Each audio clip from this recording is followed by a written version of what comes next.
नमस्कार।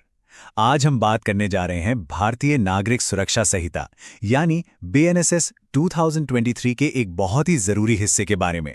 ये वो धाराएं हैं जो असल में ये तय करती हैं कि किसी भी कोर्ट केस की शुरुआत आखिर कैसे और कहां से होती है।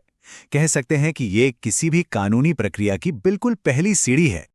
तो मन में पहला सवाल यही आता है कि आखिर ये कानूनी प्रक्रिया शुरू होती कहाँ से है। मतलब जब कोई अपराध होता है तो सबसे पहला कदम क्या होता है? इसका जवाब किसी की राय में नहीं बल्कि सीधे सीधे हमारे कानून में ही लिखा हुआ है। और वो कानून है भारतीय नागरिक सुरक्षा संहिता 2023। इसे आप भारत के क्रिमिनल जस्टिस सिस्टम के लिए एक नई रूल बुक की तरह समझ सकते हैं। इसका मकसद ही यही है कि पूरी प्रक्रिया को आसान बनाया जाए और हर किसी की पहुंच में लाया जाए। तो चलिए आज इसी रूल बुक के कुछ शुरुआती पन्ने पलटते हैं। तो ठीक है, आइए देखते हैं कि आज हम क्या क्या जानने वाले हैं। यह है हमारी आज की यात्रा का पूरा रोड मैप। हम बीएनएसएस के एक छोटे से परिचय से शुरू करेंगे और फिर एक एक करके 5 खास धाराओं को समझेंगे। मतलब धारा 206 से लेकर 210 तक। यही वो धाराएं हैं जो किसी भी कानूनी कार्रवाई की नींव रखती हैं। चलिए सबसे पहले बात करते हैं धारा 206 की। ये धारा एक बहुत ही आम सी लगने वाली लेकिन बड़ी उलझन भरी समस्या का हल बताती है।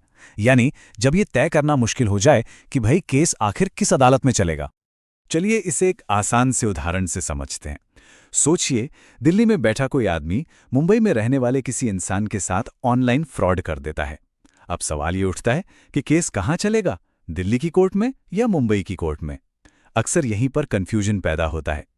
और इस कंफ्यूजन को समझने के लिए एक शब्द जानना बहुत जरूरी है, अधिकार क्षेत्र, जिसे ज्यूरिसडिक्शन भी कहते हैं। इसका मतलब बहुत सीधा सा है, किसी अदालत का किसी खास मामले पर सुनवाई करने का कानूनी हक या पावर। तो ये जो कंफ्यूजन है, धारा 206 इसे बड़े ही साफ तरीके से दूर करती है। देखिए, अगर दिल्ली और मुंबई दोनों की अदालतें एक ही हाईकोर्ट के अंडर आती तब तो वो हाईकोर्ट ही फैसला कर देता। लेकिन क्योंकि इन दोनों के हाईकोर्ट अलग अलग हैं, तो कानून कहता है कि वो हाईकोर्ट फैसला करेगा जहां पर केस की कार्रवाई सबसे पहले शुरू हुई थी। है ना एकदम सिंपल सा समाधान। चलिए अब थोड़ा और आगे बढ़ते हैं और देखते हैं धारा 207 क्या कहती है। ये उस सिचुएशन के बारे में है जब कोई अपराध किसी मजिस्ट्रेट के अपने इलाके से बाहर हुआ हो। इसे भी एक उदाहरण से समझते हैं। मान लीजिए कोई आदमी पटना में पकड़ा जाता है, लेकिन उस पर इल्जाम है कि उसने अपराध भोपाल में किया है। अब पटना का मजिस्ट्रेट क्या करेगा जबकि क्राइम तो भोपाल में हुआ था? तो देखिए, धारा 207 पटना के मजिस्ट्रेट को कुछ शुरुआती पावर्स देती है। वो मामले की जांच शुरू करवा सकते हैं, उस व्यक्ति को सही कोर्ट यानी भोपाल के मजिस्ट्रेट के पास भेज सकते हैं, और अगर अपराध बहुत सीरियस नहीं है तो जमानत भी दे सकते हैं।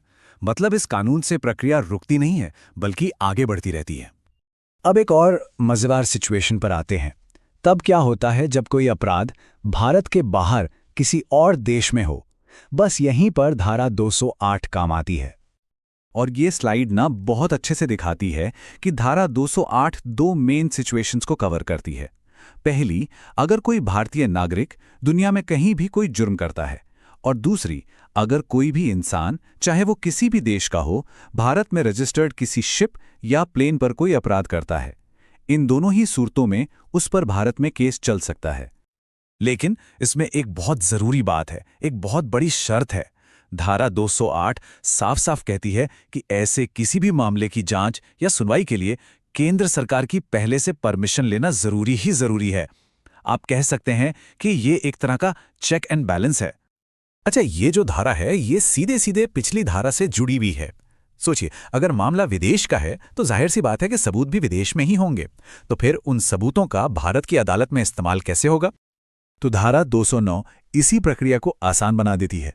ये केंद्र सरकार को ये पावर देती है कि वो निर्देश जारी करे कि विदेश में किसी जज के सामने या फिर हमारी एम्बेसी के किसी अधिकारी के सामने जो भी बयान दिए गए हैं या सबूत पेश किए गए हैं, उन्हें सीधे सीधे भारतीय अदालत में सबूत मान लिया जाए। इससे होता क्या है, बहुत सारा वक्त और मेहनत बच जाती है। और अब हम आते हैं सबसे जरूरी पड़ाव पे, धारा 210। ये वो धारा है जो बताती है कि एक अदालत किसी मामले पर एक्शन लेना शुरू कैसे करती है। कानूनी भाषा में इसे कहते हैं संज्ञान लेना या टेकिंग कॉग्निजेंस। ये डोनट चार्ट बहुत अच्छे से दिखाता है कि मैजिस्ट्रेट के पास केस शुरू करने के 3 मुख्य रास्ते होते हैं। पहला, जब कोई इंसान सीधे कोर्ट में आके शिकायत करे। दूसरा, जब पुलिस अपनी जांच पूरी करके रिपोर्ट जमा करे। और तीसरा, जब मैजिस्ट्रेट को किसी और सोर्स से या अपनी जानकारी से किसी अपराध के बारे में पता चले। तो चलिए, अभी तक हमने जो भी बातें की हैं, एक बार फटाफट उन सब की खास बातों को फिर से देख लेते हैं। ये टेबल हर धारा का निचोड़ एक लाइन में बता रही है। देखिए, धारा 206 अधिकार क्षेत्र का कंफ्यूजन सुलझाती है। 207 लोकल मैजिस्ट्रेट को शुरुआती जांच का हक देती है। 208 विदेश में हुए जुर्म को भारतीय कानून के दायरे में लाती है। 209 विदेशी सबूतों को मान्यता देती है। और धारा 210 बताती है कि कोई केस शुरू कैसे होता है। देखिए, इन धाराओं को समझना सिर्फ कोई किताबी ज्ञान नहीं है। अपने कानूनों को जानना हमें सिर्फ एक जानकार नागरिक ही नहीं बनाता, बल्कि सच कहूं तो ये हमें मजबूत बनाता है, हमें सशक्त बनाता है। इससे हमें अपने हक और ये सिस्टम कैसे काम करता है, ये समझने में मदद मिलती है।